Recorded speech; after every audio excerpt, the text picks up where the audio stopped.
ನಮಸ್ಕಾರ ಸ್ನೇಹಿತರೆ. C A inter company law, other law, advanced accounting, income tax ಹಾಗೂ GST ಸಬ್ಜೆಕ್ಟ್ಗಳನ್ನ ನಾವಿನ್ನು ಮುಂದೆ ಕನ್ನಡದಲ್ಲಿ ಕಲಿತಾ ಹೋಗ್ತೀವಿ. ಸ್ನೇಹಿತರೆ, ನಿಮಗೆ ಯಾವುದೆಲ್ಲ ಚಾಪ್ಟರ್ಸ್ ಕನ್ನಡದಲ್ಲಿ ಬೇಕು ಅಂತ ಹಾಗೆ ಕ್ವಿಕ್ಕಾಗಿ ಬೇಕು ಅಂತ ನೀವು ಮೆಸೇಜಲ್ಲಿ ತಿಳಿಸಿ, ಕಮೆಂಟ್ ಬಾಕ್ಸಲ್ಲಿ ತಿಳಿಸಿ. ಸೊ ತಡ ಮಾಡೋದು ಬೇಡ, ಸ್ಟಾರ್ಟ್ ಮಾಡೋಣ. Chapter 1, applicability of company act. Company incorporated under this act, company incorporated under previous company ಲಾ. ಅಂದರೆ ಕಂಪನಿ ಈ ಕಾಯ್ದೆಯಡಿ ಸ್ಥಾಪನೆಗೊಂಡಂತಹ ಕಂಪನಿಗಳು ಇಂದಿನ ಕಂಪನಿ ಕಾಯ್ದೆಯಡಿ ನೋಂದಾಯಿತಗೊಂಡಂತಹ ಕಂಪನಿಗಳು. Insurance company except provisions are inconsistent with Insurance Act 1938 or IRDA Act 1999. ಇವುಗಳ ನಿಯಮಗಳು ವಿಮಾ ಕಾಯ್ದೆ 1938 ಅಥವಾ IRDA ಕಾಯ್ದೆ 1999ಗೆ ವಿರುದ್ಧವಾಗಿ ಇರಬಾರದು. Banking company except provisions are inconsistent with banking regulation act 1949.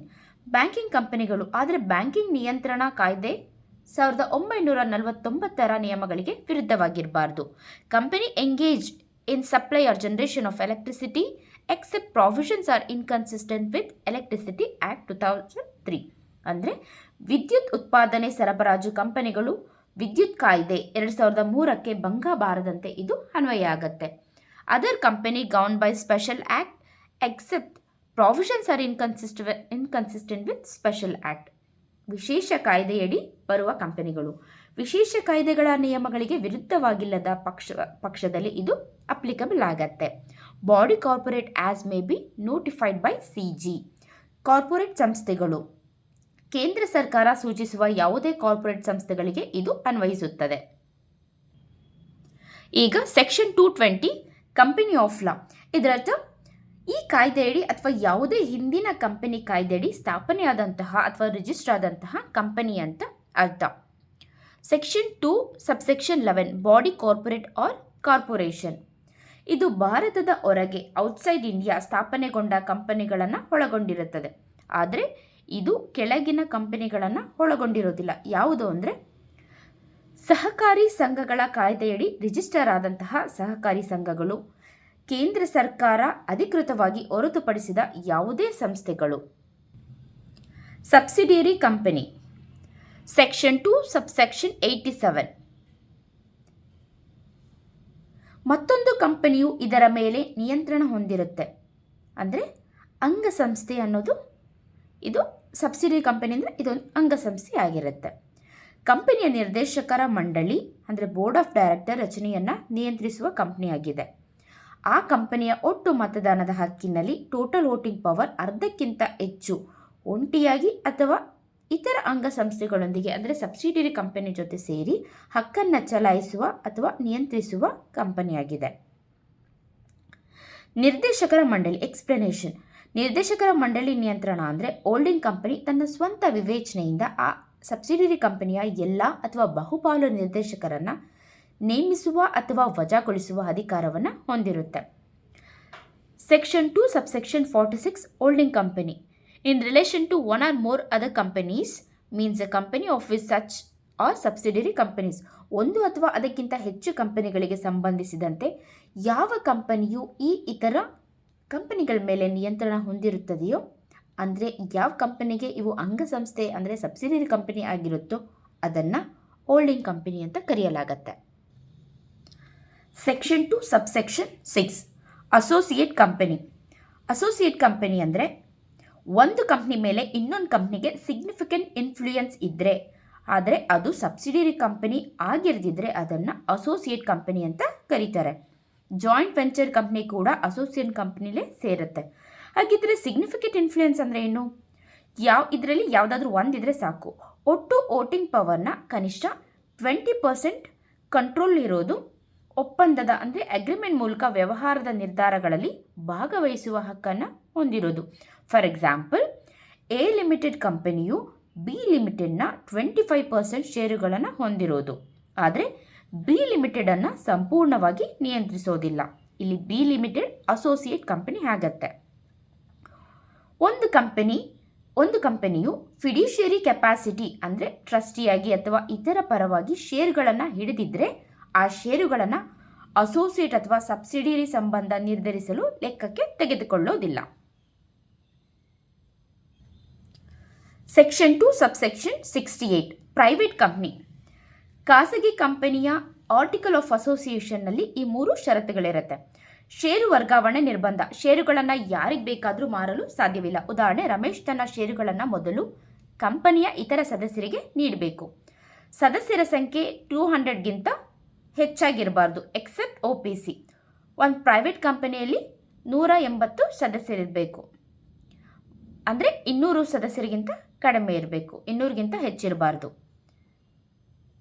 ಸಾರ್ವಜನಿಕರಿಂದ ಹಣ ಸಂಗ್ರಹಿಸಲು ಆಹ್ವಾನ ನೀಡಬಾರ್ದು. ಪಬ್ಲಿಕ್ಗೆ ಶೇರ್ಸ್ ಖರೀದಿಸೋದಕ್ಕೆ ಆಹ್ವಾನ ನೀಡುವಂತಿಲ್ಲ. ಸದಸ್ಯರ ಸಂಖ್ಯೆಯನ್ನು ಹೇಗೆ ಎಣಿಸಬೇಕು ಅಂದರೆ ಜಾಯಿಂಟ್ ಹೋಲ್ಡಿಂಗ್. ಒಂದು ಶೇರನ್ನು 3 ಸೇರಿ ಹೊಂದಿದ್ರೆ ಅವರನ್ನು ಒಬ್ಬ ಸದಸ್ಯ ಅಂತ ಪರಿಗಣಿಸಲಾಗತ್ತೆ. ಸದಸ್ಯರ ಸಂಖ್ಯೆಯಲ್ಲಿ ಸೇರಿಸಿದವರು ಯಾರೆಲ್ಲ ಇನ್ಕ್ಲೂಡ್ ಆಗಲ್ಲ ಅಂತ. ಪ್ರಸ್ತುತ ಉದ್ಯೋಗಿಗಳು ಅಂದರೆ ಕರೆಂಟ್ ಎಂಪ್ಲಾಯಿ ಇನ್ಕ್ಲೂಡ್ ಆಗಲ್ಲ.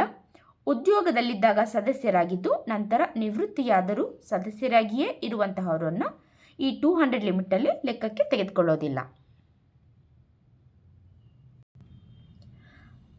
Section 2 subsection 71 public company.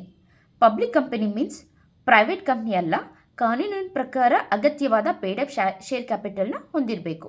ವಿಶೇಷ ನಿಯಮ: ಒಂದು ಪ್ರೈವೇಟ್ ಕಂಪ್ನಿ ಪಬ್ಲಿಕ್ ಕಂಪನಿಯ ಸಬ್ಸಿಡಿಯರಿ ಆಗಿದ್ದರೆ ಕಂಪ್ನಿ ಆ್ಯಕ್ಟ್ ಪ್ರಕಾರ ಅದನ್ನು ಪಬ್ಲಿಕ್ ಕಂಪನಿ ಅಂತಲೇ ಪರಿಗಣಿಸಲಾಗತ್ತೆ. Section 2 subsection 62 one person company.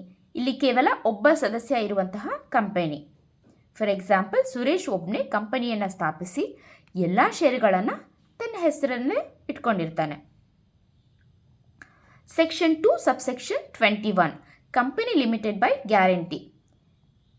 ಈ ರೀತಿಯ ಕಂಪನಿಯಲ್ಲಿ ಸದಸ್ಯರು ಕಂಪನಿ ಮುಚ್ಚುವ ವೈಂಡಿಂಗ್ ಅಪ್ ಸಮಯದಲ್ಲಿ ಮೆಮೊರ್ಯಾಂಡಮ್ನಲ್ಲಿ ಹೇಳಿರುವ ನಿರ್ದಿಷ್ಟ ಮೊತ್ತವನ್ನು ಮಾತ್ರ ಪಾವತಿ ಮಾಡಲಿಕ್ಕೆ ಅಂದರೆ ಪೇ ಮಾಡಲಿಕ್ಕೆ ಹೊಣೆಯಾಗಿರ್ತಾರೆ. Section 2 subsection 22 company limited by shares.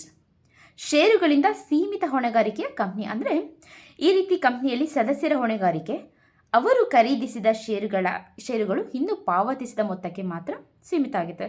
For example, Ravi ಅನ್ನೋ ವ್ಯಕ್ತಿ 100 ಮುಖಬೆಲೆಯ 100 ಫೇಸ್ ವ್ಯಾಲ್ಯೂ ಇರುವಂತಹ 100 ಶೇರ್ಗಳನ್ನ ಖರೀದಿ ಮಾಡ್ತಾನೆ. ಅದರ ಒಟ್ಟು ಮೌಲ್ಯ 10,000. ಈಗಾಗಲೇ 8,000ನ ಅವನು ಪೇ ಮಾಡಿದ್ದಾನೆ. ಹಾಗಿದ್ರೆ ಇನ್ನು 2,000 ಮಾತ್ರ ಬಾಕಿ ಇದೆ. ಕಂಪನಿ ಮುಚ್ಚಿದ್ರೆ ಅಂದರೆ ವೈಂಡಿಂಗ್ ಅಪ್ ಟೈಮಲ್ಲಿ ರವಿ ಮ್ಯಾಕ್ಸಿಮಮ್ 2,000 ಮಾತ್ರ ಪಾವತಿ ಮಾಡಬೇಕಾಗತ್ತೆ. Section 2 subsection 98 unlimited company. ಈ ಕಂಪ್ನಿಯಲ್ಲಿ ಸದಸ್ಯರ ಹೊಣೆಗಾರಿಕೆ ಯಾವುದೇ ಮಿತಿ ಇರೋದಿಲ್ಲ. ಕಂಪನಿಗೆ ಸಾಲ ಇದ್ದರೆ ಸದಸ್ಯರು ತಮ್ಮ ವೈಯಕ್ತಿಕ ಆಸ್ತಿಯಿಂದಲೂ ಸಾಲ ತೀರಿಸಬೇಕಾಗಿ ಬರುತ್ತೆ. ಫಾರ್ ಎಕ್ಸಾಂಪಲ್, ಕಂಪ್ನಿಗೆ 50 ಲಕ್ಷ ಸಾಲ ಇದೆ ಅಂತ ಅಂದ್ಕೊಳ್ಳೋಣ. ಕಂಪನಿಯ ಆಸ್ತಿ ಸಾಲ ತೀರಿಸಲು ಸಾಕಾಗದೇ ಇದ್ದರೆ ಸದಸ್ಯರು ತಮ್ಮ ಸ್ವಂತ ಆಸ್ತಿಯಿಂದಲೂ ಹಣನ ಪಾವತಿ ಮಾಡಬೇಕಾಗಿ ಬರುತ್ತೆ. Section 2 subsection 52 listed company. ಯಾವ ಕಂಪ್ನಿ ಯಾವುದೇ ಸೆಕ್ಯೂರಿಟೀಸ್ ಅಂದರೆ ಶೇರ್ಸ್, ಡಿಬೆಂಚರ್ ಮುಂತಾದವುಗಳು ಮಾನ್ಯತೆ ಪಡೆದ ಸ್ಟಾಕ್ ಎಕ್ಸ್ಚೇಂಜ್ನಲ್ಲಿ ಲಿಸ್ಟ್ ಆಗಿದ್ದರೆ ಅದನ್ನು ಲಿಸ್ಟೆಡ್ ಕಂಪನಿ ಅಂತ ಕರೀತಾರೆ. ಫಾರ್ ಎಕ್ಸಾಂಪಲ್, ABC ಲಿಮಿಟೆಡ್ ತನ್ನ ಶೇರನ್ನು NSE ಅಥವಾ BSEನಲ್ಲಿ ಲಿಸ್ಟ್ ಮಾಡಿದೆ. ಇದು ಲಿಸ್ಟೆಡ್ ಕಂಪ್ನಿ ಅಂತ ಕನ್ಸಿಡರ್ ಮಾಡ್ತಾರೆ. ಆದರೆ ಕೆಳಗಿನ ಕಂಪನಿಗಳು ಲಿಸ್ಟೆಡ್ ಕಂಪ್ನಿ ಅಂತ ಪರಿಗಣಿಸಲಾಗೋದಿಲ್ಲ. ಪಬ್ಲಿಕ್ ಕಂಪನಿ ಈಕ್ವಿಟಿ ಶೇರ್ಸಲ್ಲಿ ಲಿಸ್ಟ್ ಆಗಿಲ್ಲ. ಪಬ್ಲಿಕ್ ಕಂಪನಿಯ ಈಕ್ವಿಟಿ ಶೇರ್ಸ್ ಲಿಸ್ಟ್ ಆಗಿಲ್ಲ, ಆದರೆ ಕೆಳಗಿನವುಗಳನ್ನು ಮಾತ್ರ ಲಿಸ್ಟ್ ಮಾಡಿದೆ. ನಾನ್ ಕನ್ವರ್ಟಬಲ್ ಡೆಟ್ ಸೆಕ್ಯೂರಿಟೀಸ್, ನಾನ್ ಕನ್ವರ್ಟಬಲ್ ರೆಡೀಮಬಲ್ ಪ್ರಿಫರೆನ್ಸ್ ಶೇರ್ಸ್ ಅಥವಾ ಎರಡನ್ನು. ಇಂತಹ ಕಂಪನಿಯನ್ನು ಲಿಸ್ಟೆಡ್ ಕಂಪನಿ ಅಂತ ಪರಿಗಣಿಸೋದಿಲ್ಲ. ಪ್ರೈವೇಟ್ ಕಂಪನಿ ತನ್ನ ನಾನ್ ಕನ್ವರ್ಟಬಲ್ ಡೆಟ್ ಸೆಕ್ಯೂರಿಟೀಸನ್ನು ಪ್ರೈವೇಟ್ ಪ್ಲೇಸ್ಮೆಂಟ್ ಮೂಲಕ ಸ್ಟಾಕ್ ಎಕ್ಸ್ಚೇಂಜ್ನಲ್ಲಿ ಲಿಸ್ಟ್ ಮಾಡಿದ್ದರೂ ಅದನ್ನು ಲಿಸ್ಟೆಡ್ ಕಂಪನಿ ಅಂತ ಪರಿಗಣಿಸೋದಿಲ್ಲ. ಕೆಲವು ಪಬ್ಲಿಕ್ ಕಂಪನಿಗಳು ಭಾರತದಲ್ಲಿ ಈಕ್ವಿಟಿ ಶೇರ್ಸ್ ಲಿಸ್ಟ್ ಆಗಿಲ್ಲ, ಆದರೆ ವಿದೇಶದ ಅನುಮೋದಿತ ಸ್ಟಾಕ್ ಎಕ್ಸ್ಚೇಂಜ್ನಲ್ಲಿ ಲಿಸ್ಟ್ ಆಗಿದ್ದರೆ ನಿಯಮಗಳ ಪ್ರಕಾರ ಅದನ್ನು ಕೂಡ ಲಿಸ್ಟೆಡ್ ಕಂಪನಿ ಅಂತ ಪರಿಗಣಿಸೋದಿಲ್ಲ. ಅನ್ಲಿಸ್ಟೆಡ್ ಕಂಪನಿ ಅಂದರೆ ಏನು? ಲಿಸ್ಟೆಡ್ ಕಂಪನಿ ಅಲ್ಲದ ಯಾವುದೇ ಕಂಪನಿಯನ್ನು ಅನ್ಲಿಸ್ಟೆಡ್ ಕಂಪನಿ ಅಂತ ಕರೀತಾರೆ. Section 2 subsection 40 financial statement. Financial ಸ್ಟೇಟ್ಮೆಂಟಲ್ಲಿ ಏನೆಲ್ಲ ಇರುತ್ತೆ ನೋಡೋಣ ಬನ್ನಿ. ಬ್ಯಾಲೆನ್ಸ್ ಶೀಟ್ ಆರ್ಥಿಕ ವರ್ಷದ ಕೊನೆಯಲ್ಲಿ ಅಸೆಟ್ಸ್, ಲಯಬಿಲಿಟಿ, ಕ್ಯಾಪಿಟಲ್ ಇವುಗಳನ್ನು ತೋರಿಸುವ ಒಂದು statement. Profit and loss account ಆರ್ಥಿಕ ವರ್ಷದಲ್ಲಿ ಇನ್ಕಮ್, ಎಕ್ಸ್ಪೆನ್ಸ್, ಪ್ರಾಫಿಟ್, ಲಾಸ್ ಇವುಗಳನ್ನು ತೋರಿಸುವಂತಹ ಒಂದು ಸ್ಟೇಟ್ಮೆಂಟ್ ಆಗಿರುತ್ತೆ. ಇನ್ಕಮ್ ಆ್ಯಂಡ್ ಎಕ್ಸ್ಪೆಂಡಿಚರ್ ಅಕೌಂಟ್ ಇದು ಲಾಭ ಗಳಿಸದ ಸಂಸ್ಥೆಗಳಿಗೆ ನಾನ್ ಫಾರ್ ಪ್ರಾಫಿಟ್ ಆರ್ಗನೈಸೇಷನ್ ಇದನ್ನು ಬಳಸಲಾಗತ್ತೆ. ಫಾರ್ ಎಕ್ಸಾಂಪಲ್ ಸ್ಕೂಲ್ಸು, ಟ್ರಸ್ಟು, ಹಾಗೆ ದೇವಸ್ಥಾನದ ಟ್ರಸ್ಟು, ಕ್ಲಬ್ಬು, ಚಾರಿಟಿ ಸಂಸ್ಥೆಗಳು ಇದು ಪ್ರಾಫಿಟ್ ಆ್ಯಂಡ್ ಲಾಸ್ ಅಕೌಂಟ್ ಬದಲಿಗೆ ಇನ್ಕಮ್ ಆ್ಯಂಡ್ ಎಕ್ಸ್ಪೆಂಡಿಚರ್ನ ತಯಾರಿಸುತ್ತವೆ. Section 2 subsection 40 financial statement. Financial statement ಆಯ್ತಲ್ಲ. ಸ್ಟೇಟ್ಮೆಂಟ್ ಆಫ್ ಫೈನಾನ್ಷಿಯಲ್ ಸ್ಟೇಟ್ಮೆಂಟ್ ಮುಂದುವರೆದ ಭಾಗ. Statement of changes in equity ಷೇರುದಾರರ ಬಂಡವಾಳದಲ್ಲಿ ಆಗಿರುವ ಬದಲಾವಣೆಯನ್ನು ಇದು ತೋರಿಸುತ್ತೆ. ನೋಟ್ಸ್ ಟು ಅಕೌಂಟ್ ಫೈನಾನ್ಷಿಯಲ್ ಸ್ಟೇಟ್ಮೆಂಟ್ನ ಅರ್ಥವಾಗೋದಕ್ಕೆ ಬೇಕಾದಂತಹ ಹೆಚ್ಚುವರಿ ವಿವರಗಳನ್ನ ನೀಡುತ್ತೆ. ಈ ಕೆಳಗಿನ ಕಂಪನಿಗಳಿಗೆ ಕ್ಯಾಶ್ ಫ್ಲೋ ಸ್ಟೇಟ್ಮೆಂಟ್ ಕಡ್ಡಾಯ ಅಲ್ಲ. ಯಾವೆಲ್ಲ ಕಂಪನಿಗೆ ನೋಡೋಣ ಬನ್ನಿ. OPC, small company, dormant company, private startup ಕಂಪನಿಗಳಿಗೆ ಏನು ಕ್ಯಾಶ್ ಫ್ಲೋ ಸ್ಟೇಟ್ಮೆಂಟ್ ಪ್ರಿಪೇರ್ ಮಾಡೋದು ಕಡ್ಡಾಯವಾಗಿರೋದಿಲ್ಲ. ಸೆಕ್ಷನ್ 2 ಸಬ್ಸೆಕ್ಷನ್ 41 ಫಿನಾನ್ಷಿಯಲ್ ಇಯರ್ ಭಾರತದಲ್ಲಿ ಫಿನಾನ್ಷಿಯಲ್ ಇಯರ್ ಅಂದರೆ ಏಪ್ರಿಲ್ 1ರಿಂದ ಮಾರ್ಚ್ 31ರವರೆಗೆ, ಅಂದರೆ ಫಿನಾನ್ಷಿಯಲ್ ಇಯರ್ ಯಾವಾಗಲೂ 31 ಮಾರ್ಚ್ರಂದು ಮುಗಿಯುತ್ತೆ. ಒಂದು ಕಂಪನಿ 1 ಜನವರಿ ಅಥವಾ ಅದರ ನಂತರ ಸ್ಥಾಪನೆಯಾದರೆ ಮೊದಲ ಫೈನಾನ್ಷಿಯಲ್ ಇಯರ್ ಮುಂದಿನ 31 ಮಾರ್ಚ್ವರೆಗೆ ಇರಬಹುದು. ಹಾಗೆ ವಿದೇಶದಲ್ಲಿ ಹೋಲ್ಡಿಂಗ್, ಸಬ್ಸಿಡಿಯರಿ ಅಥವಾ ಅಸೋಸಿಯೇಟ್ ಕಂಪನಿ ಇದ್ದರೆ ಕನ್ಸಾಲಿಡೇಷನ್ಗಾಗಿ ಬೇರೆ ಫೈನಾನ್ಷಿಯಲ್ ಇಯರ್ನ ಅಗತ್ಯ ಇದ್ದರೆ ಕಂಪನಿ ಸೆಂಟ್ರಲ್ ಗೌರ್ಮೆಂಟ್ಗೆ ಅರ್ಜಿಯನ್ನು ಸಲ್ಲಿಸಬಹುದು. ಸೆಂಟ್ರಲ್ ಗೌರ್ಮೆಂಟ್ ಏನಾದರೂ ಪರ್ಮಿಷನ್ ನೀಡಿದರೆ ಬೇರೆ ಫೈನಾನ್ಷಿಯಲ್ ಇಯರ್ನ ಅನುಸರಿಸಬಹುದು. ಸೆಕ್ಷನ್ 2 ಸಬ್ಸೆಕ್ಷನ್ 45 ಗೌರ್ಮೆಂಟ್ ಕಂಪನಿ ಒಂದು ಕಂಪನಿಯಲ್ಲಿ ಪೇಯ್ಡ್ ಅಪ್ ಶೇರ್ ಕ್ಯಾಪಿಟಲ್ನ ಕನಿಷ್ಠ 51% ಸರ್ಕಾರದ ಹತ್ರ ಇದ್ದರೆ ಅದನ್ನು ಗೌರ್ಮೆಂಟ್ ಕಂಪನಿ ಅಂತ ಕರೀತಾರೆ. ಈ 51% central government, state government, central plus state ಗೌರ್ಮೆಂಟ್ನು ಸೇರಿಸಿ ಇರಬಹುದು. ಫಾರ್ ಎಕ್ಸಾಂಪಲ್ ಒಟ್ಟು ಶೇರ್ಸ್ 100, ಸೆಂಟ್ರಲ್ ಗೌರ್ಮೆಂಟ್ದು 60 shares, so government company. Example 2 central government ಹತ್ರ 30% ಶೇರ್ಸ್ ಇದೆ, ಸ್ಟೇಟ್ ಗೌರ್ಮೆಂಟ್ ಹತ್ರ 25% ಶೇರ್ಸ್ ಇದೆ. ಟೋಟಲ್ ಸೆಂಟ್ರಲ್ ಸ್ಟೇಟ್ ಸೇರಿ 55% ಶೇರ್ಸ್ ಇದೆ. ಇದು ಕೂಡ ಗೌರ್ಮೆಂಟ್ ಕಂಪನಿ. ಗೌರ್ಮೆಂಟ್ ಕಂಪನಿಯ ಸಬ್ಸಿಡರಿ ಕಂಪನಿ ಕೂಡ ಗೌರ್ಮೆಂಟ್ ಕಂಪನಿನೇ ಆಗತ್ತೆ. ABC ಲಿಮಿಟೆಡ್ ಅನ್ನೋದು ಒಂದು ಗೌರ್ಮೆಂಟ್ ಕಂಪನಿ, ಅದರ ಹತ್ರ 51% ಸೆಂಟ್ರಲ್ ಗೌರ್ಮೆಂಟ್ ಹತ್ರ ಇದೆ. XYZ ಅದರ ಸಬ್ಸಿಡಿ XYZ ಲಿಮಿಟೆಡ್ ಅಂದರೆ ಲಿಮಿಟೆಡ್ ಇರೋದ್ರಿಂದ ಇದು ಪಬ್ಲಿಕ್ ಕಂಪನಿ ಆಗಿದೆ. ಪಬ್ಲಿಕ್ ಕಂಪನಿ ಕೂಡ ಇಲ್ಲಿ ಪಬ್ಲಿಕ್ ಕಂಪನಿ ಗೌರ್ಮೆಂಟ್ ಕಂಪನಿಯ ಸಬ್ಸಿಡಿಯರಿ ಕಂಪನಿ ಆಗಿದ್ದರೆ ಅದು ಕೂಡ ಗೌರ್ಮೆಂಟ್ ಕಂಪನಿ ಅಂತಲೇ ಕನ್ಸಿಡರ್ ಆಗುತ್ತೆ. Section 2 subsection 85 section 2 subsection 85 small company public company ಅಲ್ಲದ company.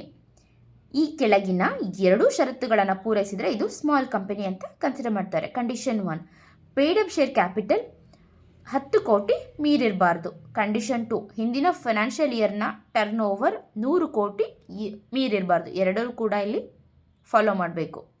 For example ABC private limited paid up share capital 8 crore ಇದೆ, ಟರ್ನ್ ಓವರ್ 70 crore ಇದೆ. ಇದು ಸ್ಮಾಲ್ ಕಂಪನಿ. ಸ್ಮಾಲ್ ಕಂಪನಿ ಆಗಲು ಅರ್ಹವಲ್ಲದ ಕಂಪನಿಗಳು. ಈ ಕೆಳಗಿನ ಕಂಪನಿಗಳನ್ನು ಸ್ಮಾಲ್ ಕಂಪನಿ ಅಂತ ಪರಿಗಣಿಸೋದಿಲ್ಲ. ಯಾವ ಕಂಪನಿ ಅಂದರೆ holding company, subsidiary company, section 8 company, special act ಅಡಿಯಲ್ಲಿ ಸ್ಥಾಪಿತವಾದಂತಹ ಕಂಪನಿಗಳು. ಸ್ನೇಹಿತರೆ, ಚಾಪ್ಟರ್ 1 ನಿಮ್ಮೆಲ್ರಿಗೂ ಇಷ್ಟ ಆಗಿದೆ ಅಂತ ಭಾವಿಸ್ತೀನಿ. ಹಾಗೆ ನಿಮಗೆ ನೆಕ್ಸ್ಟ್ ಯಾವ ಚಾಪ್ಟರ್ ಬೇಕು ಮತ್ತು ಕ್ವಿಕ್ಕಾಗಿ ಯಾವ ಚಾಪ್ಟರ್ ರಿವಿಷನ್ ಆಗಬೇಕು ಅಂತ ಕಮೆಂಟ್ ಬಾಕ್ಸ್ನಲ್ಲಿ ತಿಳಿಸಿ. ಹಾಗೆ ಚಾನಲ್ನ ಲೈಕ್ ಮಾಡಿ, ಶೇರ್ ಮಾಡಿ, ಸಬ್ಸ್ಕ್ರೈಬ್ ಮಾಡೋದನ್ನು ಮರಿಬೇಡಿ.